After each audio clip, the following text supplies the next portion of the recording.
On est ensemble pendant toute une semaine, on mange ensemble, on discute, on a une relation très privilégiée avec les athlètes. On est là pour essayer de généraliser le groupe, que ça devienne un groupe solide, qui puisse s'entendre, qui puisse s'accompagner sur des compétitions à l'étranger. C'est important de se regrouper, de se connaître, et puis il y a des nouveaux athlètes qui arrivent.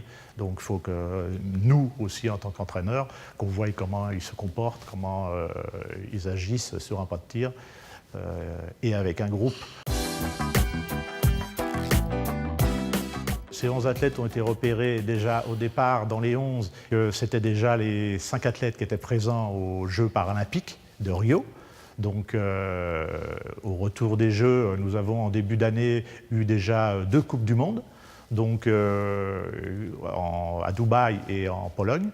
Donc suite aux résultats et à la sortie de ces athlètes, ils ont été convoqués pour cette Coupe du Monde en Croatie, pour les prochains championnats du monde 2018 et bien sûr afin d'acquérir les quotas pour les Jeux de 2020. On passe de l'handi-tir au para-tir par la découverte, par les centres. Certains veulent simplement démarrer avec du loisir et puis voyant d'autres athlètes, pour certains ne sachant pas qu'il existe des championnats de France, qu'il existe des Coupes du Monde para-tir, sont attirés par cette compétition et ils sont amenés à s'équiper, à s'entraîner un petit peu plus sérieusement ou un petit peu plus dans le temps. Ils sont amenés à être parmi nous sur le para-tir pour ensuite découvrir la compétition de haut niveau.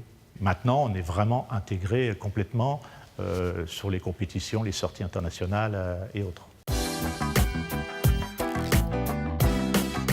C'est beaucoup aussi par rapport à leur handicap.